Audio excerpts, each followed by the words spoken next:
Hello friends, welcome back to our channel. നമ്മളിന്ന് കാണാൻ പോകുന്നത് പെഡ്ഡി എന്ന തെലുങ്കു മൂവിയാണ്. കഥയിലേക്ക് കടക്കുന്നതിന് മുമ്പ് എല്ലാവരും നമ്മുടെ വീഡിയോ ഒന്ന് ലൈക്ക് ചെയ്ത് സപ്പോർട്ട് ചെയ്യാൻ മറക്കണ്ട. മൂവിയുടെ തുടക്കത്തിൽ തന്നെ കാണിക്കുന്നത് ഒളിമ്പിക്സ് മത്സരത്തിൽ കേവലം 2 മെഡൽ മാത്രം നേടുന്ന ഇന്ത്യയാണ്. നാഷണൽ സ്പോർട്സ് മിനിസ്റ്റർ ഇതിനെ ചോദ്യം ചെയ്യുന്നു. ഇത്രയും ജനങ്ങൾ തിങ്ങിപ്പാർക്കുന്ന ഇന്ത്യയിൽ നല്ല കായിക താരങ്ങളില്ലെന്നാണ് ചോദിക്കുന്നത്. കഴിവുള്ള ആൾക്കാരെ നിങ്ങൾ എന്തുകൊണ്ട് മുന്നോട്ട് കൊണ്ടുവരുന്നില്ല? ഇന്ത്യക്ക് വേണ്ടി ഇനിയും കൂടുതൽ മെഡൽ നേടാൻ പറ്റുന്ന കായിക താരങ്ങളെ കൊണ്ടുവരാൻ പറ്റിയില്ലെങ്കിൽ ഈ കമ്മിറ്റി തന്നെ പിരിച്ചുവിടാനായിരുന്നു അയാൾ ആഹ്വാനം ചെയ്തത്. അങ്ങനെ ഒരു ദിവസം ഈ നാഷണൽ മിനിസ്ട്രിയിൽ ഉണ്ടായിരുന്ന കിരൺ സിംഗ് എന്ന് പറയുന്ന ആള് ആന്ധ്രാപ്രദേശിലൂടെ പോയിക്കൊണ്ടിരിക്കുന്ന സമയത്ത് ഒരു നാട്ടിലെ ഒരുപാട് ആൾക്കാർ സ്പോർട്സ് മത്സരങ്ങളിൽ പങ്കെടുക്കാൻ വേണ്ടി ഒരു ഗ്രൗണ്ടിലേക്ക് പോകുന്ന കാണുന്നു. ഡിസ്ട്രിക്ട് ലെവൽ മത്സരങ്ങളായിരുന്നു അവിടെ നടന്നുകൊണ്ടിരുന്നത്. പക്ഷേ അവിടെ ഉണ്ടായിരുന്ന ആൾക്കാരുടെ കൂട്ടം കണ്ട് കിരൺ സിംഗ് ശരിക്കും ഞെട്ടിപ്പോയി. ഇത്രയധികം ആൾക്കാർ സ്പോർട്സിൽ ഇൻട്രസ്റ്റഡ് ആണെന്ന് അയാൾക്ക് മനസ്സിലായി. അവിടെ ക്രിക്കറ്റും ഗുസ്തിയും ഓട്ടമത്സരങ്ങളും എല്ലാം നടക്കുന്നുണ്ടായിരുന്നു. അവരിൽ ഓരോരുത്തരോടും നിങ്ങളുടെ ഫേവറേറ്റ് പ്ലെയർ ആരാണെന്ന് കിരൺ സിംഗ് ചോദിക്കുമ്പോൾ കൂടുതൽ ആൾക്കാരും പെഡ്ഡി എന്ന് പറയുന്ന ഒരാളുടെ പേരാണ് പറയുന്നത്. സച്ചിനും ധോണിയെന്നും ഒക്കെ കേൾക്കുന്നതിന്റെ കൂടെ പെഡ്ഡി എന്നും കൂടെ കേട്ടപ്പോഴത്തേക്ക് അത് ആരാണെന്നറിയാൻ കിരണിന് ആഗ്രഹം തോന്നി. ക്രിക്കറ്റ് കളിക്കുന്നവരും ഗുസ്തി കളിക്കുന്നവരും ഓട്ടമത്സരത്തിൽ പങ്കെടുക്കുന്നവരും എല്ലാവരും പെഡ്ഡിയാണ് തങ്ങൾക്ക് ഇഷ്ടപ്പെട്ട പ്ലെയർ എന്ന് പറയുമ്പോൾ അവൻ ഇതിലെല്ലാം പങ്കെടുക്കുന്ന ആളാണെന്ന് അയാൾക്ക് മനസ്സിലായി. അങ്ങനെ അവിടെ ഉണ്ടായിരുന്ന കുറുമയ്യ എന്ന് പറയുന്ന ഒരാളാകട്ടെ പെഡ്ഡിയുടെ പേരിലുള്ളൊരു കല്ല് അവിടെ കാണിച്ചു കൊടുക്കുന്നു. ഇതിനടുത്തുള്ള മറ്റൊരു ഗ്രൗണ്ടിൽ നിന്ന് പെഡ്ഡി അടിച്ചൊരു ബോള് ഈ കല്ലിലാണ് വന്നു വീണത്. അന്നു മുതൽ പെഡ്ഡി എന്ന പേരിലാണ് ഈ കല്ല് അറിയപ്പെടുന്നത്. ഈ പെഡ്ഡി എനിക്കൊന്ന് കാണണമെന്നും അവനെക്കുറിച്ച് കൂടുതൽ കാര്യങ്ങൾ എനിക്ക് അറിയണമെന്നും കിരൺ സിംഗ് പറയുന്നു. അങ്ങനെ പെഡ്ഡിയെ കാണിക്കാൻ വേണ്ടിയിട്ട് അവരുടെ നാട്ടിലേക്ക് കുറുമയ്യാകട്ടെ കിരൺ സിംഗിനെ കൊണ്ടുപോകുന്നു. കൂടെ പെഡ്ഡിയുടെ കഥയും പറയുന്നു. കുറെ വർഷങ്ങൾക്ക് മുൻപ് ഈ നാട്ടില് ക്രിക്കറ്റ് എന്ന് പറഞ്ഞു കഴിഞ്ഞാൽ ആൾക്കാർക്ക് ഭയങ്കര ഹരമുള്ള കളിയായിരുന്നു. ബെറ്റ് വെച്ചായിരുന്നു പല മത്സരങ്ങളും നടത്തിക്കൊണ്ടിരുന്നത്. ബൊബ്ലി എന്നും രാംബുജി എന്നും പറഞ്ഞിട്ട് 2 ടീമുകളായിട്ട് തിരിഞ്ഞിട്ടായിരുന്നു അവർ മത്സരിച്ചു കൊണ്ടിരുന്നത്. ടീമിലുള്ള അംഗങ്ങൾ പോരാതെ പുറത്തുനിന്നും കൂലിക്ക് ആളെ എടുത്ത് ഇവർ കളിപ്പിക്കുമായിരുന്നു. അങ്ങനെ രാംബുജിയുടെ ടീമാകട്ടെ സ്ഥിരമായിട്ട് പെഡ്ഡിയായിരുന്നു കൂലിക്കെടുത്ത് കളിപ്പിച്ചിരുന്നത്. വിജയനഗരം എന്നാണ് ആ സ്ഥലത്തിന്റെ പേര്. അവിടെ ശർക്കര ഉണ്ടാക്കുന്ന സ്ഥലത്ത് ജോലി ചെയ്യുന്ന ആളായിരുന്നു പെഡ്ഡി. പെഡ്ഡി ഏത് ടീമിന്റെ കൂടിയാണോ കളിക്കാൻ പോകുന്നത് ആ ടീമിലായിരിക്കും കൂടുതൽ ആൾക്കാരും ബെറ്റ് വെക്കുന്നത്. കാരണം അവർക്കറിയാം പെഡ്ഡി കളിക്കുന്നുണ്ടെങ്കിൽ ആ ടീമെ ജയിക്കുമെന്ന്. പെഡ്ഡി ഗ്രൗണ്ടിലെത്തിയതും ആൾക്കാരെല്ലാം അവന്റെ പേര് ഉച്ചത്തിൽ വിളിച്ചു പോവാൻ തുടങ്ങി. എല്ലാ തവണത്തെയും പോലെ ഇത്തവണയും അവൻ 6 അടിച്ച് കളി ജയിപ്പിച്ചു. മലയടി വാരത്തുള്ള ആൾക്കാരുടെ കൂട്ടത്തിലുള്ള ആളാണ് പെഡ്ഡി. ഈ മലയടി വാരത്തെ ആൾക്കാർക്ക് പ്രത്യേകിച്ച് അവരുടെ സ്ഥലത്തിനൊരു പേരൊന്നും ഉണ്ടായിരുന്നില്ല. മലയുടെ അടിയിൽ താമസിക്കുന്നതുകൊണ്ട് അങ്ങനെ പേരിട്ട് വിളിച്ചു. മലയടി വാരത്ത് നിന്നും കിലോമീറ്ററുകളോട് നടന്നിട്ട് വന്നാണ് വിജയനഗരത്തിലെത്തി ഈ ആൾക്കാർ ജോലി ചെയ്തുകൊണ്ടിരുന്നത്. അതും ജോഡിയായിട്ടാണ് ഇവർ ജോലി ചെയ്യുന്നത്. അരക്കൂലിയാണ് ഓരോരുത്തർക്കും കിട്ടിക്കൊണ്ടിരുന്നത്. സാധാരണ ഒരാൾക്ക് കൊടുക്കേണ്ട കൂലി 2 പേർക്ക് വീതിച്ചു കൊടുക്കും. അവന്റെ കൂടെ അവന്റെ ജോഡി ഇല്ലെങ്കിൽ അവൻ അരക്കൂലിയെ കൊടുക്കൂ. പക്ഷെ പെഡ്ഡിക്ക് മാത്രം ഒരാളുടെ കൂലി ഫുൾ ആയിട്ട് കൊടുക്കും. കാരണം ശർക്കര പാവ് കാച്ചുന്നത് അവനേക്കാൾ നന്നായിട്ട് ആർക്കും അറിയില്ല. അതുകൊണ്ടാണ് അവൻ ഒരാളുടെ കൂലി കിട്ടിക്കൊണ്ടിരുന്നത്. കൂലി കൂട്ടി ചോദിച്ചു കഴിഞ്ഞാൽ ഈ മുതലാളിമാര് ഇവരെ ആക്രമിക്കുമായിരുന്നു. ഏതെടുത്താലും 10 രൂപയ്ക്ക് കിട്ടുന്ന സ്ഥലങ്ങളിൽ നിന്നായിരുന്നു ഇവർ വസ്ത്രങ്ങൾ വാങ്ങിക്കൊണ്ടിരുന്നത്. ഭക്ഷണത്തിന് കാശ് കൊടുക്കണം. അതുപോലെ തന്നെ അവിടെ കിടന്നുറങ്ങാനുള്ള സ്ഥലത്തിനും കാശ് കൊടുക്കണം. ദിവസവും പോയി വരാനുള്ള ബുദ്ധിമുട്ട് കാരണം ഒരു തവണ മലയടി വാരത്ത് നിന്നും വിജയനഗരത്തിൽ എത്തിക്കഴിഞ്ഞാൽ ദിവസങ്ങളോളം ഇവർ ഇവിടെ ചെലവഴിച്ച് ആ ദിവസത്തെ ജോലികളെല്ലാം തീർത്ത് ആ കൂലിയും കൊണ്ട് വീണ്ടും 2 ദിവസത്തേക്ക് തങ്ങളുടെ നാട്ടിലേക്ക് നിൽക്കാൻ പോകും. അവരുടെ നാട്ടിലേക്ക് എന്തെങ്കിലും ഒരു ഗതാഗത മാർഗം ഉണ്ടായിരുന്നെങ്കിൽ അവർക്ക് ഇടയ്ക്കിടയ്ക്ക് നാട്ടിൽ പോയി തങ്ങളുടെ കുടുംബത്തെ കാണാമായിരുന്നു. അതിന് വഴിയില്ലാത്തതുകൊണ്ടാണ് ഇവർ എല്ലാവരും കൂടെ ഒരുമിച്ച് ഒരു ഹാളിൽ കിടന്നുറങ്ങുന്നത്. അതും 2 രൂപ കൂലി കൊടുത്ത്. സൂര്യൻ ഉദിക്കുന്ന സമയത്ത് ഇവർ നടക്കാൻ ആരംഭിച്ചു കഴിഞ്ഞാൽ സൂര്യൻ അസ്തമിച്ചാലും ഇവർ മലയടി വാരത്ത് എത്തില്ലായിരുന്നു. അതുകൊണ്ട് തന്നെ ഈ മലയടി വാരത്തുള്ള കുട്ടികൾക്ക് സ്കൂളിൽ പോകാനോ പഠിക്കാനോ ഒന്നും പറ്റിയിരുന്നില്ല. അവരുടെ കൂടെ അപ്പളസൂരി എന്ന് പറയുന്ന ഒരാളുണ്ടായിരുന്നു. അയാൾ 30 വർഷമായിട്ട് അതുവഴി കടന്നുപോകുന്ന ട്രെയിനിന്റെ മുന്നിൽ ചുവന്ന കൊടി കാട്ടും. ഏതെങ്കിലും ഒരു ദിവസം ആ ട്രെയിൻ ഇവിടെ നിർത്തുമെന്ന് അയാൾ പ്രതീക്ഷിച്ചിരുന്നു. എന്നാൽ അതുവഴി പോകുന്ന എല്ലാ ലോക്കോ പൈലറ്റ്സിനും ഇയാളുടെ സ്ഥിരം പരിപാടിയാണിതെന്ന് മനസ്സിലാകുന്നതുകൊണ്ട് തന്നെ ആരും ട്രെയിൻ നിർത്താറുണ്ടായിരുന്നില്ല. അപ്പളസൂരി ആ നാട്ടിൽ കാണാത്ത രാഷ്ട്രീയക്കാരോ മുതലാളിമാരോ ഉണ്ടായിരുന്നില്ല. എല്ലാവരെയും കണ്ട് റിക്വസ്റ്റ് ചെയ്തിട്ടുണ്ടായിരുന്നു, ഇവിടെ ഒരു റെയിൽവേ സ്റ്റേഷൻ വേണമെന്നും ഞങ്ങളുടെ നാടിനൊരു പേര് വേണമെന്നും ഞങ്ങൾക്കും ഐഡന്റിറ്റി വേണമെന്നും. അവിടെയുള്ള ആൾക്കാർക്ക് വോട്ട് ചെയ്യാൻ അവകാശം ഉണ്ടായിരുന്നില്ല. അവരാ നാട്ടിൽ ജീവിക്കുന്നതിന് പോലും ഒരു തെളിവും ഉണ്ടായിരുന്നില്ല. ഒരു രേഖകളിലും അവരുടെ പേരുകളില്ല. അങ്ങനെ രാവിലെ യാത്ര തിരിച്ച് വൈകിട്ടാണ് പെഡ്ഡിയും കൂട്ടരും തങ്ങളുടെ വീട്ടിലെത്തുന്നത്. പെഡ്ഡിക്ക് അമ്മ മാത്രമേ ഉള്ളൂ. അവനെ എത്രയും പെട്ടെന്ന് വിവാഹം കഴിപ്പിക്കണമെന്ന് അവർക്ക് ആഗ്രഹമുണ്ട്. എന്നാൽ ഒരു പെൺകുട്ടിയും അവർക്ക് ഇഷ്ടപ്പെടുന്നില്ല. മലയടി വാരത്തേക്ക് ഒരു പെൺകുട്ടികളെ വിവാഹം കഴിച്ച് വരാനും ആഗ്രഹിക്കുന്നില്ല. അതിനിടയ്ക്കാണ് നമ്മുടെ നായികയായ ആച്ചിയമ്മയെ കാണിക്കുന്നത്. ആച്ചിയമ്മയുടെ അച്ഛൻ ഒരു പൊളിറ്റീഷ്യൻ ആയിരുന്നു. തന്റെ അച്ഛൻ ഇലക്ഷനിൽ ജയിക്കാൻ വേണ്ടിയിട്ട് തങ്ങളുടെ തന്നെ കരിമ്പൻ തോട്ടത്തിന് ആച്ചിയമ്മ തീയിടുന്നു. അത് എതിർകക്ഷികൾ ചെയ്തതാണെന്ന് വരുത്തി തീർക്കുകയും ആ സിമ്പതിയിൽ ആൾക്കാര് തന്റെ അച്ഛന് വോട്ട് ചെയ്യുകയും ചെയ്യുമെന്നായിരുന്നു ആച്ചിയമ്മയുടെ വിശ്വാസം. പെഡ്ഡിക്ക് ആച്ചിയമ്മ ഒരു നോട്ടം ഉണ്ടായിരുന്നു. അവളുടെ സൗന്ദര്യം അവനെ വല്ലാതെ മയക്കുന്നുണ്ടായിരുന്നു. അവളെ ഒന്ന് കെട്ടിപ്പിടിക്കണമെന്നും കിസ് ചെയ്യണമെന്നും അവൻ ആഗ്രഹിച്ചു. ഇലക്ഷൻ പ്രചരണത്തിന്റെ ഭാഗമായിട്ട് ജനങ്ങൾക്കെല്ലാം ഒരു ദിവസം ആച്ചിയമ്മയുടെ വീട്ടിൽ വെച്ച് ആഹാരം കൊടുക്കുന്നുണ്ടായിരുന്നു. ആ സമയം പെഡ്ഡിയാകട്ടെ ആച്ചിയമ്മയുടെ റൂമിൽ ഒളിഞ്ഞു കയറുന്നു. പെഡ്ഡിയുടെ കൂടെ ഉണ്ടായിരുന്ന ആൾ കറക്റ്റ് സമയത്ത് മെയിൻ സ്വിച്ച് ഓഫ് ആക്കുകയും പെഡ്ഡി ആച്ചിയമ്മയെ കിസ് ചെയ്യുകയും ചെയ്തു. ഇരുട്ടത്ത് വന്ന് തന്നെ കിസ് ചെയ്തിട്ട് പോയത് ആരാണെന്ന് ആച്ചിയമ്മയ്ക്ക് മനസ്സിലായില്ല. മനസ്സിലായില്ല. അവനെ കയ്യിൽ കിട്ടിക്കഴിഞ്ഞാൽ വെറുതെ വിടില്ലെന്നും അവൾ പറയുന്നുണ്ട്. പിന്നീട് അങ്ങോട്ടുള്ള ദിവസങ്ങളിലെല്ലാം തന്നെ ആച്ചിയമ്മയെ തന്നെ നോക്കി നടക്കുകയായിരുന്നു പെഡ്ഡി. തന്നെ കിസ് ചെയ്തത് പെഡ്ഡിയാണെന്നും അവൻ തന്നെ സ്നേഹിക്കുന്നുണ്ടെന്നും ഒന്നും തന്നെ ആച്ചിയമ്മയ്ക്ക് അറിയില്ലായിരുന്നു. ഇലക്ഷൻ പ്രചരണത്തിന്റെ ഭാഗമായിട്ട് ഒരിക്കൽ സ്റ്റേജിൽ നിന്ന് ആച്ചിയമ്മ പ്രസംഗിക്കുകയായിരുന്നു. ഒളിഞ്ഞിരുന്ന് ആക്രമിക്കുന്നവരെ തനിക്ക് ഇഷ്ടമല്ലാന്നും അങ്ങനെ തന്നെ ആക്രമിച്ചവനെയൊക്കെ കണ്ടുകിട്ടിക്കഴിഞ്ഞാൽ താൻ വെറുതെ വിടില്ലാന്നും അവൾ മൈക്കിലൂടെ പറയുന്നു. അവളെ കിസ് ചെയ്ത ആളെ പറ്റിയാണ് അവൾ പറയുന്നതെന്ന് പെഡ്ഡിക്ക് മനസ്സിലായി. ഇലക്ഷനിൽ ആച്ചിയമ്മയുടെ ഫാമിലിയുടെ എതിരാളി രാംബുജിയുടെ ആൾക്കാരായിരുന്നു. ആച്ചിയമ്മയും ഫാമിലിയും ഇലക്ഷനിൽ തോൽപ്പിക്കാൻ വേണ്ടിയിട്ട് രാംബുജി അവളെ നാണം കെടുത്താൻ തീരുമാനിക്കുന്നു. അവളെ മുൻനിർത്തിയാണല്ലോ അവളുടെ അച്ഛൻ ഇലക്ഷൻ പ്രചരണം നടത്തുന്നത്. അവളുടെ നഗ്നത എല്ലാരെയും കാണിക്കുകയായിരുന്നു ഇവരുടെ ലക്ഷ്യം. ആച്ചിയമ്മയ്ക്കും അച്ഛനും മാലയിടാനുള്ള രീതിയിൽ രാംബുജിയുടെ ആൾക്കാര് ആച്ചിയമ്മയുടെ അടുത്തേക്ക് ചെല്ലുന്നു. മാല വാങ്ങി ആച്ചിയമ്മ ഒരു സൈഡിലേക്ക് വെക്കുന്ന നേരം കൊണ്ട് കത്തികൊണ്ട് അവളുടെ പാവാടയുടെ വള്ളി മുറിക്കുന്നു. ഇത് കണ്ടുകൊണ്ട് നിന്ന പെഡ്ഡിയാകട്ടെ കറക്റ്റ് സമയത്ത് ഇടപെടുന്നുണ്ട്. അവളുടെ പാവാട താഴേക്ക് പോകുന്ന സമയത്ത് തന്നെ പെഡ്ഡി അവിടെ ഉണ്ടായിരുന്ന പന്തല് പൊളിച്ചിട്ടു. ആ പന്തല് നേരെ വന്ന് ആച്ചിയമ്മയുടെയും അവിടെ നിന്നിരുന്ന സ്ത്രീകളുടെയും മുകളിലേക്കാണ് വീണത്. അതുകൊണ്ട് ആരും തന്നെ അവളുടെ വസ്ത്രം താഴേക്ക് പോയത് കണ്ടില്ല. ഒരു നിമിഷം കൊണ്ടാണ് ഇതൊക്കെ സംഭവിച്ചത്. ആച്ചിയമ്മ പൊട്ടിക്കരയാൻ ആരംഭിച്ചു. കാരണം അവിടെ ഒരുപാട് ഫോട്ടോഗ്രാഫേഴ്സ് ഉണ്ടായിരുന്നു. ആരെങ്കിലും ഇത് ഫോട്ടോ എടുത്തിട്ടുണ്ടെങ്കിൽ അത് തനിക്കെതിരെ ഉപയോഗിക്കുമെന്ന് അവൾക്ക് അറിയാമായിരുന്നു. കറക്റ്റ് സമയത്ത് ആ പന്തല് വീണത് കാരണം അവിടെ നിന്ന് ആരും അവളെ ആ അവസ്ഥയിൽ കണ്ടില്ല. അത് കാരണം രാംബുജിക്ക് നല്ല ദേഷ്യം തോന്നുന്നുണ്ട്. എന്നാൽ അയാളുടെ ഫോട്ടോഗ്രാഫർ പറയുന്നുണ്ട്, ആ കുറച്ച് സമയം കൊണ്ട് എനിക്ക് 1-2 ഫോട്ടോ കിട്ടിയെന്ന്. അവളുടെ പാവാടയില്ലാത്ത ആ ഫോട്ടോ ഞാൻ പ്രിന്റ് എടുത്തുകൊണ്ട് വരാമെന്ന് പറഞ്ഞിട്ട് അയാൾ തന്റെ ഫോട്ടോ സ്റ്റുഡിയോയിലേക്ക് പോകുന്നു. അത് മുഴുവൻ നാളെ ഇവിടെ പോസ്റ്റർ ഒട്ടിക്കാനായിരുന്നു രാംബുജിയുടെ തീരുമാനം. എന്നാൽ ഇതെല്ലാം മനസ്സിലാക്കിയ പെഡ്ഡിയാകട്ടെ രാംബുജിയെയും കൂട്ടരെയും അടിക്കുന്നു. തങ്ങളുടെ കൂലിക്ക് നിന്ന് തങ്ങളുടെ കൂടെ കളിച്ചുകൊണ്ടിരുന്ന ഒരാള് തങ്ങളെ അടിക്കുന്നത് രാംബുജിക്കും കൂട്ടർക്കും ഇഷ്ടപ്പെട്ടില്ല. അവരെ അടിച്ചിട്ട ശേഷം ആ ഫോട്ടോഗ്രാഫറുടെ അടുത്ത് പോയി ആ ഫിലിം എല്ലാം തന്നെ പെഡ്ഡി നശിപ്പിക്കുന്നു. ആച്ചിയമ്മയെ ഒരു രീതിയിലും നാണം കെടുത്താൻ അവൻ ആരെയും അനുവദിക്കില്ലായിരുന്നു. പിന്നീട് കാണിക്കുന്നത് ഗുസ്തിക്കാരനായ നായിഡുവിനെയാണ്. അയാൾക്ക് ഒരുപാട് ശിഷ്യന്മാരുണ്ടായിരുന്നു. അതിൽ പ്രധാനിയായിരുന്നു ഭദ്ര. അവനെ തോൽപ്പിക്കാൻ ആ നാട്ടിൽ ആരും ഉണ്ടായിരുന്നില്ല. സ്പോർട്സ് നടക്കുന്ന സമയത്ത് ഭദ്ര എന്ത് കളി കളിച്ചും മെഡല് നേടിയെടുക്കുമായിരുന്നു. എന്നാൽ കളിയിൽ കളവ് കാണിക്കുന്നത് നായിഡുവിന് അത്ര ഇഷ്ടമുള്ള കാര്യമല്ല. അങ്ങനെ അവസാനം ക്രിക്കറ്റ് മത്സരം തുടങ്ങാറായി. എന്നാൽ ഈ പ്രാവശ്യം രാംബുജിയുടെ ടീമാകട്ടെ പെഡ്ഡിയെ കൂലിക്ക് നിർത്തിയില്ല. അവന്റെ ഓപ്പോസിറ്റ് ഉണ്ടായിരുന്ന ബൊബിലിയുടെ ടീമാണ് പെഡ്ഡിയെ വിലക്കെടുത്തത്. ഈ പ്രാവശ്യം അവർ രണ്ടുപേരും വലുതായിട്ട് കാശൊന്നും ബെറ്റ് വെച്ചില്ല. വെറും 1 രൂപയാണ് ബെറ്റ് വെച്ചത്. ഇവരെന്താണ് ഈ കാണിക്കുന്നതെന്ന് പെഡ്ഡിക്ക് മനസ്സിലായില്ല. ബൊബിലിയുടെ ടീമിലെ ഓരോ ആൾക്കാരും ഔട്ടായിട്ടും അവന്റെ ടീമിലുണ്ടായിരുന്ന പെഡ്ഡിയെ ബൊബിലി ഇറക്കിയില്ല. നീ ഇപ്പൊ ഇറങ്ങണ്ട, അവസാനം ഇറങ്ങിയാൽ മതി എന്ന് പറഞ്ഞ് അവനെ മാറ്റി നിർത്തി. പതിയെ പതിയെ പെഡ്ഡിക്ക് മനസ്സിലാകാൻ തുടങ്ങി ഈ പ്രാവശ്യം തന്നെ നാണം കെടുത്താൻ വേണ്ടിയിട്ട് ഇത്രയും നാളും എതിരാളികളായി നിന്നിട്ടുണ്ടായിരുന്ന ബൊബിലിയും രാംബുജിയും ഒന്നിച്ചതാണെന്ന്. എല്ലാവരും പെഡ്ഡി പെഡ്ഡി എന്ന് പറഞ്ഞ് വിളിച്ചു പോകുമ്പോഴും പെഡ്ഡിയെ ഇറക്കാതെ അവർ മാറ്റി തന്നെ നിർത്തിയിരിക്കുകയായിരുന്നു. ഒടുവിൽ ബാക്കി എല്ലാ വിക്കറ്റുകളും പോയി. അവസാനം 1 വിക്കറ്റ് മാത്രം ബാക്കിയായി. അപ്പോൾ പിന്നെ പെഡ്ഡിക്ക് ഇറങ്ങിയെങ്കിലും പറ്റൂ. അവൻ ഇറങ്ങിക്കഴിഞ്ഞാൽ കളി ജയിപ്പിക്കുമെന്ന് അവർക്കറിയാം. എന്നാൽ അവന് ഈ പ്രാവശ്യം കളി ജയിപ്പിക്കാൻ പറ്റാതെ പോകണം. അതായിരുന്നു ഇവരുടെ ലക്ഷ്യം. 2 ടീമിലെയും അംഗങ്ങളെല്ലാം തന്നെ ഒരുമിച്ച് നിന്ന് പെഡ്ഡിക്കെതിരെയാണ് മത്സരിച്ചുകൊണ്ടിരിക്കുന്നത്. അവനെ റൺസ് എടുക്കാൻ അവർ സമ്മതിക്കുന്നില്ല. ഒടുവിൽ ലാസ്റ്റ് ബോളിൽ അവൻ 6 അടിച്ച് ജയിപ്പിക്കുമെന്നായപ്പോൾ മനഃപൂർവ്വം അവന്റെ ഓപ്പോസിറ്റ് ക്രീസിൽ നിന്നിരുന്ന ആളാകട്ടെ ഇറങ്ങിക്കൊടുക്കുകയും രാംബുജി അവനെ ഔട്ടാക്കുകയും ചെയ്യുന്നു. കളി മനഃപൂർവ്വം തോപ്പിക്കാനായിരുന്നു അവർ അങ്ങനെ ചെയ്തത്. ഇവരുടെ ലക്ഷ്യം തന്നെ തോപ്പിക്കലായിരുന്നുവെന്ന് പെഡ്ഡിക്ക് മനസ്സിലായി. എന്നിട്ട് പോലും ജനങ്ങള് അവന്റെ പേര് വിളിച്ചാണ് കൂവിയത്. പെഡ്ഡി പെഡ്ഡി എന്ന ആൾക്കാർ ഉച്ചത്തിൽ വിളിക്കുന്നത് ആ ഗുസ്തിക്കാരൻ നായിഡുവും കേട്ടു. അയാൾ വന്ന് അവനോട് പറയുന്നുണ്ട്, നിന്റെ കഴിവാണ് നിന്റെ ഐഡന്റിറ്റി. നീ എന്റെ കൂടെ വരികയാണെങ്കിൽ ഞാൻ നിനക്ക് ഗുസ്തി പഠിപ്പിച്ചു തരാം. എന്നാൽ എത്ര രൂപ കൂലി കിട്ടുമെന്നാണ് അവൻ ചോദിക്കുന്നത്. കൂലിക്ക് കളിക്കുന്ന ഒരുത്തനെ തനിക്ക് വേണ്ടാന്നും ഗുസ്തി ഇഷ്ടപ്പെട്ടും അത് പഠിക്കാൻ ആഗ്രഹിച്ചും വരികയാണെങ്കിൽ മാത്രം നീ വന്നാ മതിയെന്നും അയാൾ പറയുന്നു. പെഡ്ഡി അയാളുടെ ഓഫർ നിരസിച്ചു. അന്ന് മലയടി വാരത്ത് നിന്നും വിജയനഗരത്തിലേക്ക് പോയിക്കൊണ്ടിരുന്ന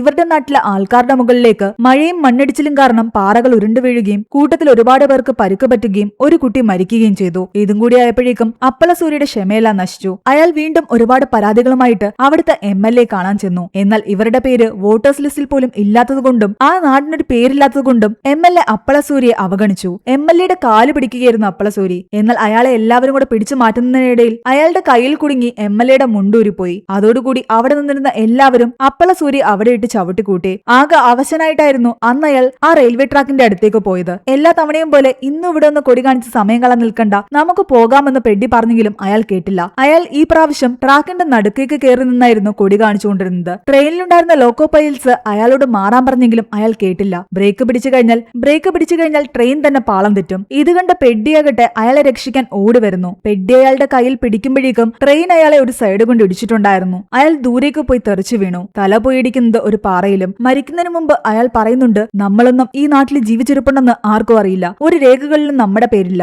നമ്മുടെ നാടിനൊരു പേരും നമുക്കൊരു ഐഡന്റിറ്റിയും കിട്ടണമെങ്കിൽ ഇവിടെ ഒരു റെയിൽവേ സ്റ്റേഷൻ വരണം. അങ്ങനെയൊന്ന് വന്നു കഴിഞ്ഞാൽ ഈ നാടിനൊരു പേരുണ്ടാകും. ഇവിടെയുള്ളവർക്ക് സ്വസ്ഥമായിട്ട് അങ്ങോട്ട് യാത്ര ചെയ്യാം, നമ്മുടെ കുട്ടികൾക്ക് വിദ്യാഭ്യാസവും കിട്ടും. അത്രയും പറഞ്ഞ് അയാൾ മരിച്ചുപോയി. അയാളുടെ മരണം പെഡ്ഡിയെ വല്ലാതെ സ്വാധീനിച്ചു. അവൻ മറ്റുള്ള ആൾക്കാരെയും കൂട്ടി ആ ട്രെയിൻ പാളം തകർക്കുന്നു, അവിടെ തീയിടുന്നു. അത് അവരുടെ ഒരു സമരമായിരുന്നു. എന്നാൽ ഇതറിഞ്ഞ പോലീസുകാര് ഇവരെ കസ്റ്റഡിയിലെടുക്കുകയും ഒരുപാട് മർദ്ദിക്കുകയും ചെയ്തു. അപ്പളസൂരിയുടെ ബോഡി അവർ കൈവശം വെച്ചിട്ട് അതൊരു അനാഥ ശവമാണെന്നാണ് അവർ പറയുന്നത്. ഇയാളുടെ നാടേതാണെന്നും ഇയാൾ എവിടെ ജനിച്ചു വളർന്നതെന്നും ഒന്നും തന്നെ അറിയില്ലല്ലോ എന്ന് അവർ ചോദിക്കുന്നു. ആ ആൾക്കാരെല്ലാം നിസ്സഹായരായിരുന്നു. കാരണം അവർക്കറിയാം അവരുടെ നാടിനൊരു പേരില്ല. തങ്ങളുടെ വിഷമങ്ങളെല്ലാം പോലീസുകാരോട് പറഞ്ഞിട്ടും അവരാരും അത് മനസ്സിലാക്കിയില്ല. അവിടെ നിന്ന് ഇറങ്ങിയ പെഡ്ഡിയാകട്ടെ നേരെ പോകുന്നത് നായിഡുവിന്റെ അടുത്തേക്കാണ്. തനിക്ക് ഗുസ്തി പഠിക്കണമെന്ന് പറയുന്നു. ഈ പ്രാവശ്യം അവൻ കൂലിക്ക് ഗുസ്തി പഠിക്കാൻ വന്നതല്ല, തനിക്കൊരു ഐഡന്റിറ്റി ഉണ്ടാക്കാൻ വേണ്ടി വന്നതാണ്. ആദ്യമൊക്കെ നായിഡു അവനെ കൊണ്ട് ഒരുപാട് ജോലികൾ ചെയ്യിപ്പിച്ചു. വലിയ വലിയ ചാക്കുകൾ എടുത്ത് അടുക്കി വെക്കലായിരുന്നു ആദ്യം കൊടുത്ത ജോലി. അതുപോലെ വലിയ ചെമ്പില് വെള്ളം നിറച്ച് അത് ടാങ്കിലേക്ക് നിറയ്ക്കണം. ആദ്യം ഒന്നും അവന് ഗുസ്തി അയാൾ പഠിപ്പിച്ചു കൊടുത്തില്ല. കളത്തിലേക്ക് ഇറങ്ങാനും സമ്മതിച്ചില്ല.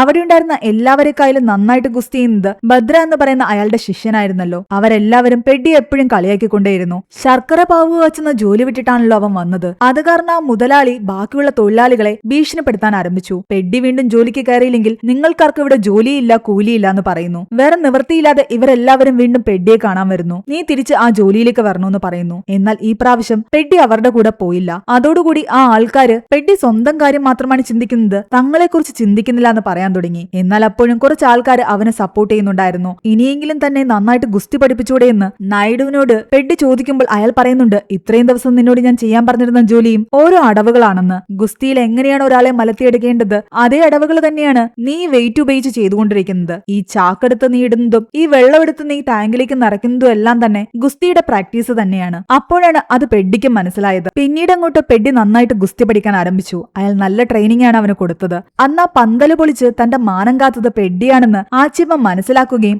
അവനെ കാണാൻ കുറെ തവണ വരികയും ചെയ്തു. എന്നാൽ അവൻ ഗുസ്തി പഠിക്കുന്നത് കാരണം അതിനുള്ളിലേക്ക് അവൾക്ക് പ്രവേശനം ഉണ്ടായിരുന്നില്ല. ഒടുവിൽ നായിഡുവിന്റെ ഉത്തമ ശിഷ്യനായ ഭദ്രയെ പോലും മറികടന്നുകൊണ്ടായിരുന്നു പെഡ്ഡിയുടെ പ്രകടനം. അങ്ങനെയിരിക്കും ഒരു ദിവസം രാത്രി ആരും അറിയാതെ മതില് ചാടി ആച്ചിയമ്മ പെഡ്ഡിയെ കാണാൻ വരുന്നു. തന്റെ മാനം കാത്തതിന് അവനോട് താങ്ക്സ് പറയുന്നു. പക്ഷെ അവിടെ നിന്ന് പോകാൻ നേരം അവൾ വീഴാൻ തുടങ്ങിയതും അവൻ അവളെ കയറി പിടിച്ചു. ആ നിമിഷം അവന്റെ ശരീരത്തിലെ മസിൽസും അവന്റെ ശ്വാസവും സ്മെല്ലും എല്ലാം അവൾക്ക് കിട്ടിയതോടുകൂടി മനസ്സിലായി തന്നെയെന്ന് കിസ് ചെയ്തത് പെഡ്ഡിയാണെന്ന്. തന്റെ അനുവാദമില്ലാതെ വളരെ മോശമായി പോയെന്ന് അവള് പറഞ്ഞതും പെഡ്ഡി പറയുന്നുണ്ട്, എനിക്ക് നിന്നെ നേരത്തെ ഇഷ്ടമായിരുന്നു. നിങ്ങളുടെ നാട്ടിലെ ആൾക്കാര് ഇഷ്ടം പറയുന്നത് എങ്ങനെയാണെന്ന് അറിയില്ല, ഞങ്ങളുടെ നാട്ടിലുള്ള ആൾക്കാര് ഇങ്ങനെയൊക്കെയാണ് ഇഷ്ടം പറയുന്നത്. ഇഷ്ടമെന്ന് പറഞ്ഞു കഴിഞ്ഞാൽ അത് വെറുതെയുള്ള ഇഷ്ടമല്ല, നിന്നെ എനിക്ക് കല്യാണം കഴിക്കാൻ ആഗ്രഹമുണ്ടെന്നും അവൻ പറയുന്നു. പെഡ്ഡിയുടെ ഇഷ്ടം മനസ്സിലാക്കിയ ആച്ചിയമ്മയും അവനെ തിരിച്ച് സ്നേഹിക്കാൻ ആരംഭിച്ചു. അങ്ങനെയിരിക്കെ ഡിസ്ട്രിക്ട് ലെവൽ ഗുസ്തി മത്സരം നടക്കാൻ ആരംഭിക്കുന്നു. എല്ലാ തവണയും ഭദ്രയായിരുന്നു ഇറങ്ങിക്കൊണ്ടിരുന്നത്. എന്നാൽ ഈ പ്രാവശ്യം നായിഡു പറയുന്നുണ്ട് ഭദ്രയ്ക്ക് പകരം പെഡ്ഡി ഇറങ്ങട്ടെ എന്ന്. എതിരാളികളായിട്ടുള്ള ആൾക്കാര് നായിഡുവിനെ കളിയാക്കുന്നു. നിന്റെ ഉത്തമ ശിഷ്യൻ ഭദ്രയോട് ഞങ്ങൾ തോറ്റിരുന്നെങ്കിൽ ഒരു അഭിമാനം ഉണ്ടായിരുന്നേനെ, ഇവന്റെ കൂടെ ജയിച്ചാൽ പോലും ഞങ്ങൾക്ക് നാണക്കേടാണ്. മലയടി വാരത്തുനിന്ന് വരുന്നവനല്ലേ ഇവൻ,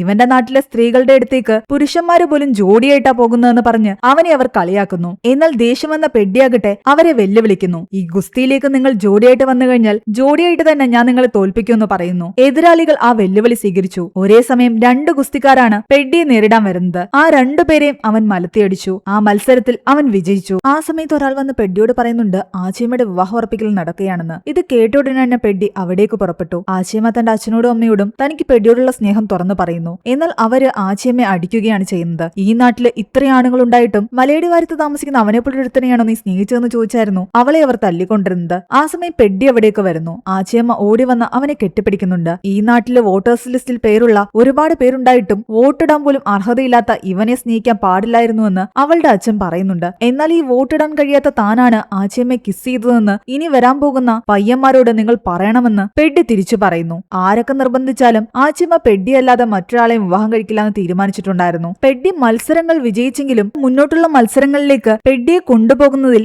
വിജയനഗരത്തിലെ ആൾക്കാർക്ക് എതിർപ്പുണ്ടായിരുന്നു. ഭദ്രയെ മാറ്റി നിർത്തി വെറും മലയടി വാരത്തുനിന്നുള്ള അവൻ ജയിച്ചു കയറുകയാണെങ്കിൽ നമ്മുടെ നാടിന് ഒരു ഗുണവും ഉണ്ടാകില്ല എന്നാണ് അവർ പറയുന്നത്. മറിച്ചവൻ വിജയനഗരത്തിന്റെ ആളാണെന്ന് പറഞ്ഞിട്ട് മത്സരിക്കാൻ ഇറങ്ങുകയാണെങ്കിൽ അവർക്കെല്ലാം ഓക്കെ ആയിരുന്നു. തനിക്ക് മുന്നോട്ട് പോകണമെങ്കിൽ ഒരു നാടിന്റെ പേര് കൂടെ ഉണ്ടാകണമെന്ന് മനസ്സിലാക്കിയ പെഡ്ഡിയാകട്ടെ വിജയനഗരത്തിന് വേണ്ടി മത്സരിക്കാമെന്ന് സമ്മതിക്കുന്നു. ഇതെല്ലാം കാണുമ്പോൾ ഭദ്രയ്ക്ക് പെഡ്ഡിയോട് ദേഷ്യം ഉണ്ടായിരുന്നു. ആ മലയടി വാരത്തെ ജനങ്ങളും അവനെ വെറുപ്പോടെ നോക്കുന്നു. പണത്തിനും പദവിക്കൊക്കെ വേണ്ടിയിട്ട് സ്വന്തം നാട്ടിലെ ജനങ്ങളെ പോലും അവൻ തള്ളിപ്പറയാൻ തുടങ്ങിയില്ലെന്നാണ് അവർ പറയുന്നത്. പെഡ്ഡി എന്ന കളിക്കാരനെ നാഷണൽ ലെവലിലേക്ക് കളിപ്പിക്കണമെങ്കിൽ കുറെ ആൾക്കാരുടെ ശ്രദ്ധ നേടിക്കൊടുക്കണമായിരുന്നു. അതുകൊണ്ട് നായിഡു ഒരു പ്ലാൻ ഇടുന്നു. വർഷങ്ങൾക്ക് മുമ്പ് നായിഡു ആകട്ടെ രണധീർ സിസോഡിയ എന്ന് പറയുന്ന ഒരാളെ തോൽപ്പിച്ചിട്ടുണ്ടായിരുന്നു. സിസോഡിയ കുടുംബത്തില് ആരും തന്നെ ഗുസ്തിയിൽ തോറ്റിട്ടില്ല. ഗുസ്തി മത്സരത്തിൽ ജയിച്ച തിരിച്ചു വരുന്ന അവരുടെ കുടുംബത്തിലെ ആൾക്കാർക്ക് കാലിലൊരു വളയിട്ട് കൊടുക്കുമായിരുന്നു. എന്നാൽ ഒരു വർഷം രണധീർ സിസോഡിയ ഈ നായിഡുവിനോട് തോറ്റതുകൊണ്ട് അയാൾക്ക് ആ വള നഷ്ടപ്പെട്ടു. അത് നായിഡുവിനാണ് കിട്ടിയത്. തന്റെ ശിഷ്യനായ പെഡ്ഡിയെ തോൽപ്പിക്കാൻ ഈ നാട്ടില് ആരെങ്കിലും ഉണ്ടെങ്കിൽ അവർ മുന്നോട്ട് വരണമെന്നും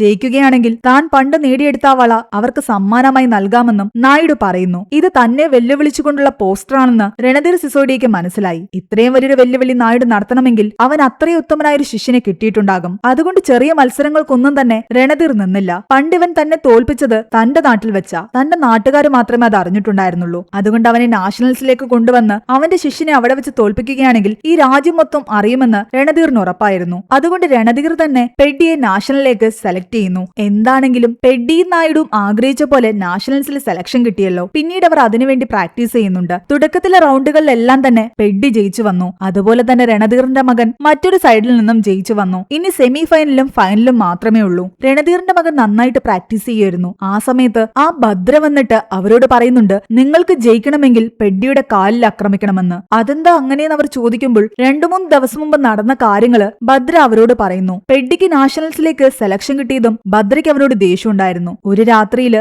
ഭദ്ര പെഡ്ഡിയെ ആക്രമിക്കുകയും അവന്റെ കാലിൽ പരിക്കേൽപ്പിക്കുകയും ചെയ്തിട്ടുണ്ടായിരുന്നു. ആ പരുക്ക് വെച്ചിട്ടാണ് അവൻ ഇത്രയും മത്സരങ്ങൾ ജയിച്ചു വന്നത്. അതുകൊണ്ട് അവന്റെ കാലിൽ പരുക്ക് പറ്റിയ ഭാഗത്ത് നിങ്ങൾ തുടർച്ചയായിട്ട് ആക്രമിക്കണം. അവൻ എന്തായാലും തോൽക്കും. ഇത് മനസ്സിലാക്കിയ രണധീറും കൂട്ടരും ആകട്ടെ അങ്ങനെ തന്നെ പ്ലാനിട്ടിരുന്നു. സെമി ഫൈനൽസില് പെഡ്ഡി രണധീറിന്റെ മകനുമാണ് മത്സരിക്കുന്നത്. ആദ്യത്തെ റൗണ്ടില് പെഡ്ഡി ജയിച്ചു. രണ്ടാമത്തെ റൗണ്ടില് രണധീർ പറഞ്ഞ പ്രകാരം അയാളുടെ മകൻ പെഡ്ഡിയുടെ ആ പരുക്ക് പറ്റിയ കാലിൽ തന്നെ ആക്രമിക്കുന്നു. പെഡ്ഡിക്ക് വേദന സഹിക്കാൻ പറ്റുന്നുണ്ടായിരുന്നില്ല. അങ്ങനെ കള്ളക്കളിയിലൂടെ രണധീറിന്റെ മകൻ ആ രണ്ടാമത്തെ റൗണ്ട് ജയിച്ചു. ഇനി ഫൈനൽ റൗണ്ടാണ്. അതിൽ ആര് ജയിക്കുന്നു അവരാണ് ഫൈനൽസിലേക്ക് പോകുന്നത്. രണധീറിന്റെ മകൻ ഈ പ്രാവശ്യവും പെഡ്ഡിയുടെ ആ കാലിൽ തന്നെ ആക്രമിക്കാനുള്ള ശ്രമമായിരുന്നു. എന്നാൽ പെഡ്ഡി തന്റെ മറ്റേ കാലിൽ നിന്നുകൊണ്ട് അവനുമായിട്ട് തിരിച്ചു ഗുസ്തി ചെയ്യുന്നു. തന്നെ തന്ത്രത്തിലൂടെ തോൽപ്പിക്കാൻ ശ്രമിച്ച അവനെ പെഡ്ഡി മലർത്തിയടിക്കുന്നു. അങ്ങനെ പെഡ്ഡി മെയിൻ ഫൈനൽസിലേക്ക് കയറി. പക്ഷെ നിരന്തരമായിട്ട് ആ കാലിന് അടിയും പരിക്കും ഒക്കെ കിട്ടിയത് കാരണം അവൻ റിങ്ങിൽ കുഴഞ്ഞു വീണു. പിന്നീട് അവന് ബോധം തെളിയുമ്പോൾ അവൻ ഹോസ്പിറ്റലായിരുന്നു. ഡോക്ടർ അവനോട് പറയുന്നുണ്ട്,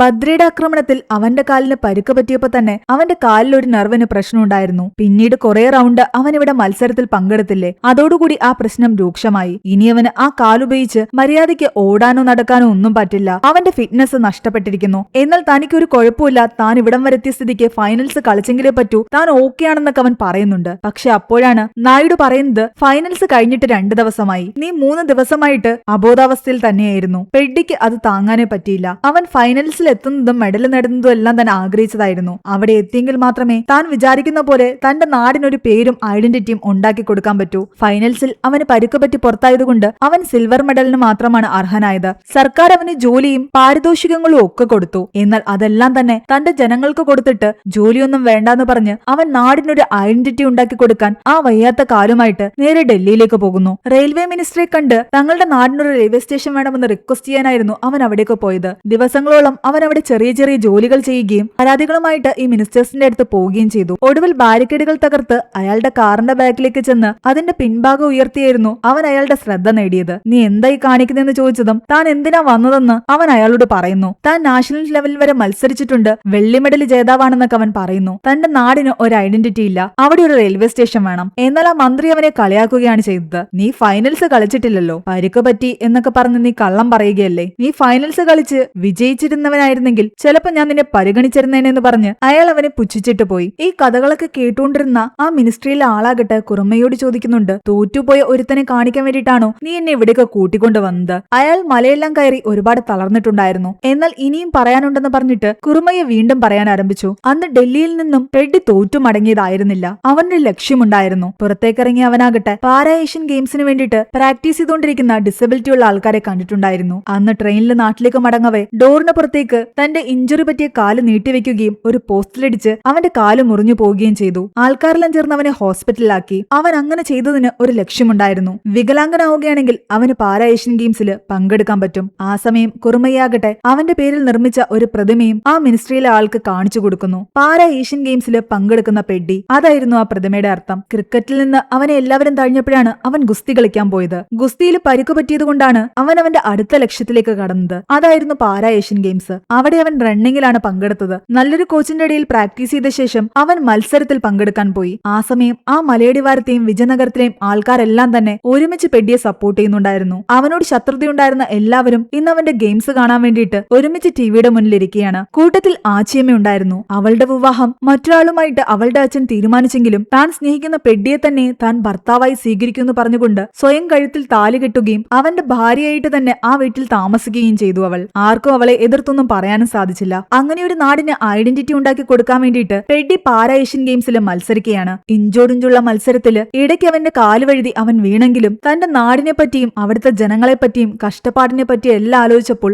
അവൻ വീണ്ടും എഴുന്നേറ്റോടി. ഇഞ്ചോടിഞ്ച് വ്യത്യാസത്തിലാണ് അവൻ ആദ്യ സ്ഥാനം കൈവരിച്ചത്. അവന്റെ നാട് മുഴുവൻ അന്ന് ഒരുപാട് സന്തോഷിച്ചു. മെഡല് കൊടുക്കുന്ന സമയത്ത് അവൻ ആ മെഡല് നിരസിച്ചു. താനൊരു ഇന്ത്യക്കാരനല്ലാന്നും അതുകൊണ്ട് ഈ മെഡല് സ്വീകരിക്കാൻ പറ്റില്ലെന്നുമാണ് അവൻ പറയുന്നത്. അത് കേട്ട് എല്ലാവരും ഞെട്ടി. എന്നാൽ നിങ്ങൾ ആന്ധ്രാപ്രദേശിലെ വിജയനഗരത്തിൽ നിന്നുള്ള ആളല്ലേന്ന് അവിടെ ഉണ്ടായിരുന്ന ആള് ചോദിക്കുന്നുണ്ട്. അല്ലെന്ന് അവൻ പറയുന്നു. ഞാൻ താമസിക്കുന്ന നാടിന് പേരില്ല. അവിടെയുള്ള എന്നെ പോലുള്ള ഒരാൾക്കും വോട്ട് ചെയ്യാനുള്ള യോഗ്യതയില്ല. വിദ്യാഭ്യാസം പോലും അവർക്ക് കിട്ടുന്നില്ല. അതുകൊണ്ട് തങ്ങളാരും ഇന്ത്യക്കാരല്ലാന്നാണ് അവൻ പറയുന്നത്. തന്റെ നാടിനെ പറ്റിയും തന്റെ നാട്ടുകാർ അനുഭവിക്കുന്ന കഷ്ടതകളെ പറ്റിയും എല്ലാം തന്നെ അവനന്ന് ജനങ്ങളോട് വിളിച്ചു പറഞ്ഞു. താൻ ഇത്രയും കഷ്ടപ്പെട്ട് ഇവിടെ വരെ എത്തിയത് ഒരു ഐഡന്റിറ്റി ഉണ്ടാക്കാനാണ്. ഇന്ന് ഈ മെഡലും വാങ്ങി എനിക്ക് എന്റെ നാട്ടിലേക്ക് പോകണമെങ്കിൽ പോലും ഒരു ഗതാഗത സൗകര്യങ്ങളില്ല. അവിടെ ഒരു റെയിൽവേ സ്റ്റേഷൻ ഇല്ല. ഒരു ട്രെയിൻ പോലും അവിടെ നിർത്തില്ല. ഇവിടെ ദേശീയ പക്ഷിയും ദേശീയ മൃഗവും ഒക്കെ ഉണ്ട്. അതിനെല്ലാം അംഗീകാരവും ഉണ്ട്. ഈ നാട്ടിൽ ജനിച്ചു വളർന്ന എനിക്ക് ഒരു ഐഡന്റിറ്റി ഇല്ല. എന്റെ ജനനവും മരണവും ഒന്നും തന്നെ ഒരു പേപ്പറിലും രേഖപ്പെടുത്തിയിട്ടില്ല. തന്റെ നാടിനും നാട്ടുകാർക്കും തനിക്കും വേണ്ടിയുള്ള ഒരു സമരമായിരുന്നു ഇതെന്നും അതിനു വേണ്ടിയിട്ടാണ് ഞാൻ കഷ്ടപ്പെട്ട് ഇവിടെ വരെ എത്തിയതെന്നും അവൻ പറയുന്നു. എന്നിട്ട് അവൻ ആ മെഡൽ നിരസിച്ചു പോയി. പക്ഷെ ഇതെല്ലാം അധികാരികളുടെ ശ്രദ്ധയിൽപ്പെട്ടു. അന്നവർ ആക്ഷൻ എടുത്തു. രാജ്യത്തിനു വേണ്ടി മെഡൽ നേടിക്കൊണ്ടുവന്ന ആ അത്ലറ്റിന് വേണ്ടിയിട്ട് അയാളെ നാട്ടിലേക്ക് അയക്കാൻ അവർ പ്രത്യേക ട്രെയിൻ സർവീസ് നടത്തി. അന്ന് ആദ്യമായിട്ട് ഒരാളെയും കൊണ്ട് ആ ട്രെയിൻ അവരുടെ നാട്ടിൽ നിർത്തി. പെഡ്ഡി നാട്ടിലേക്ക് ഇറങ്ങിയതും അവനെ സ്വീകരിക്കാൻ ആ നാട്ടിലെ എല്ലാ ആൾക്കാരും ഉണ്ടായിരുന്നു. ഗവൺമെന്റിന്റെ ഓർഡർ വന്നു. പെഡ്ഡിയുടെ പോരാട്ടം വിജയിച്ചു. അവിടെ ഒരു റെയിൽവേ സ്റ്റേഷൻ വരാൻ പോകുന്നു. അതും പെഡ്ഡിയുടെ പേരിൽ. എന്നാൽ പെഡ്ഡി പറയുന്നുണ്ട് തന്റെ പേരിൽ വേണ്ടാന്നും 30 വർഷമായിട്ട് പോരാട്ടം നടത്തി മരിച്ചുപോയ അപ്പള സൂര്യയുടെ പേരില് ഇവിടെ ഒരു റെയിൽവേ സ്റ്റേഷൻ മതിയെന്നും. അങ്ങനെ പതിയെ ഇവിടെ റെയിൽവേ സ്റ്റേഷൻ വരികയും ട്രെയിൻ നിർത്താൻ ആരംഭിക്കുകയും ചെയ്തു. ആ നാട്ടിലെ കുട്ടികളൊക്കെ സ്കൂളിലേക്ക് പോയി. ആൾക്കാരെല്ലാം ദിവസവും ജോലിക്ക് പോയി തിരിച്ചു വരാൻ ആരംഭിച്ചു. അവിടെയുള്ള ആൾക്കാരുടെ പേരും വിവരങ്ങളും ഗവൺമെന്റ് രേഖകളിൽ വന്നു. അവർക്കും വോട്ടവകാശം ലഭിച്ചു. ഇതെല്ലാം പെഡ്ഡി എന്ന് പറയുന്ന ഒരാളുടെ ഒറ്റയാൾ പോരാട്ടമായിരുന്നു. ഇതെല്ലാം കേട്ട ആ മിനിസ്ട്രിയിലെ ആളാകട്ടെ പെഡ്ഡിയുടെ ഫാനായി മാറി. ക്രിക്കറ്റിലും ഗുസ്തിയിലും ഒന്നും തന്നെ താൻ വിചാരിച്ച പോലെ ഒന്നും നേടാൻ പറ്റാത്തത് കാരണം അവൻ വീണ്ടും വീണ്ടും തളർന്നു പോകാതെ പുതിയ വഴികൾ കണ്ടെത്തി മുന്നോട്ടു പോയി. ഇവനെ പോലൊരു നല്ല കളിക്കാരനെ താൻ എന്തുകൊണ്ട് മുൻപേ കണ്ടെത്തിയില്ല എന്നുള്ള വിഷമം മാത്രമേ തനിക്കുള്ളൂ എന്നാണ് അയാൾ പറയുന്നത്. ഇവിടെ റെയിൽവേ സ്റ്റേഷൻ വന്നെങ്കിൽ നിങ്ങൾ എന്തിനാണ് എന്നെ ഇത്രയും മലയൊക്കെ കയറ്റി ഇവിടേക്ക് കൊണ്ടുവന്നതെന്ന് കുറുമയോട് ചോദിക്കുമ്പോൾ കുറുമയ്യ പറയുന്നുണ്ട്, നിങ്ങളെ ഡയറക്റ്റ് ആയിട്ട് ട്രെയിനിൽ ഞാൻ ഇവിടേക്ക് കൊണ്ടുവന്നിരുന്നെങ്കിൽ ഇവിടെ റെയിൽവേ സ്റ്റേഷൻ എത്രത്തോളം ആവശ്യമായിരുന്നു എന്ന് നിങ്ങൾക്ക് മനസ്സിലാകില്ലായിരുന്നു. ഇത്രയും നടന്ന് ക്ഷീണിച്ചു വന്നതുകൊണ്ട് നിങ്ങൾക്ക് മനസ്സിലായില്ലേ എന്തിനു വേണ്ടിയിട്ടായിരുന്നു ഈ പോരാട്ടമെന്നും ഇവിടുത്തെ ജനങ്ങളുടെ കഷ്ടപ്പാട് എന്തായിരുന്നുവെന്നും. അങ്ങനെ കഥകളെല്ലാം കേട്ട് ഒരുപാട് സന്തോഷത്തോടു കൂടിയാണ് അയാൾ അവിടെ നിന്ന് ട്രെയിൻ കയറുന്നത്. ആ സമയം പെഡ്ഡിയാകട്ടെ തന്റെ നായകൻ കൊണ്ട് ആ മലയുടെ മുകളിലുണ്ടായിരുന്നു. പെഡ്ഡിയെ കാണിച്ചുകൊണ്ടാണ് ഈ ഒരു മൂവി അവസാനിക്കുന്നത്. ഈ മൂവിയുടെ സ്റ്റോറിയെ പറ്റിയുള്ള നിങ്ങളുടെ അഭിപ്രായങ്ങൾ താഴെ കമന്റ് ചെയ്യാനും എക്സ്പ്ലനേഷൻ ഇഷ്ടപ്പെട്ടെങ്കിൽ വീഡിയോ ലൈക്ക് ചെയ്യാനും മറക്കണ്ട.